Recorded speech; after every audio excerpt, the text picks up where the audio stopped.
Bonjour, je suis la docteure Angèle Turcotte et je suis rhumatologue.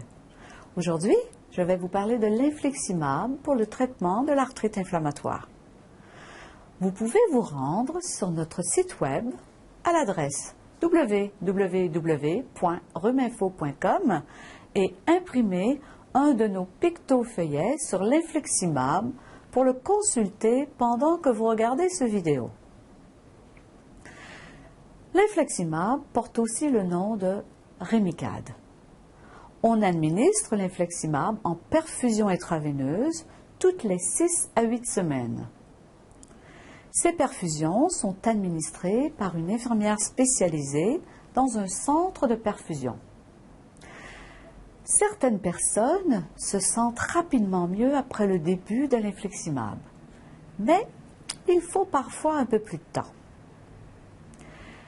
Il y a 2 ou 3 choses à faire lorsque vous prenez de l'infliximab. Abordez ces questions avec votre médecin.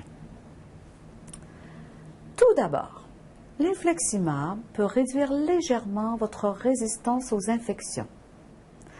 Vous devez cesser l'infliximab si vous faites de la fièvre ou si vous croyez souffrir d'une infection ou si vous recevez des antibiotiques pour une infection. Ensuite, avant de commencer l'infliximab, vous devez subir un test cutané et une radiographie pulmonaire pour confirmer que vous n'avez jamais souffert de tuberculose. Finalement, vous devez subir des tests sanguins périodiques pendant le traitement par l'infliximab. Cette précaution est importante pour faire le suivi de votre arthrite et s'assurer que votre formule sanguine est adéquate. Dans de rares cas, l'infliximab peut causer une réaction allergique durant la perfusion. Il s'agit généralement de réactions bénignes et une infirmière spécialisée vous surveillera de près. Il faut cesser l'infliximab avant une chirurgie. On peut recommencer le traitement après la cicatrisation en absence de signes d'infection. Si vous subissez une chirurgie, demandez à votre médecin à quel moment cesser le médicament. L'infliximab n'a pas été bien étudié chez la femme enceinte. Informez donc votre médecin si vous êtes enceinte ou si vous planifiez le devenir ou si vous allaitez. Dans de très rares cas, des patients ont présenté des anomalies du système nerveux et du système immunitaire lorsqu'ils prenaient des médicaments comme l'infliximab. Abordez la question avec votre médecin. Finalement, les médicaments comme l'infliximab ont été rarement associés au cancer.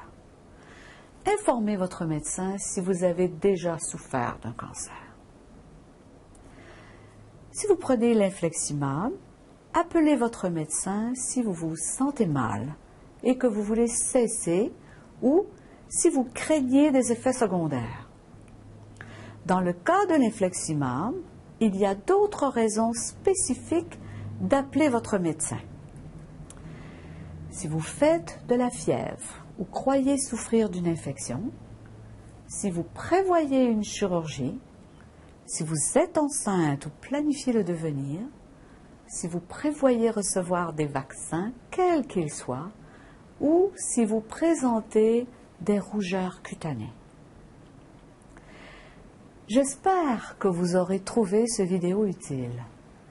Pour plus de renseignements, consultez notre site web à l'adresse www.rhuminfo.com.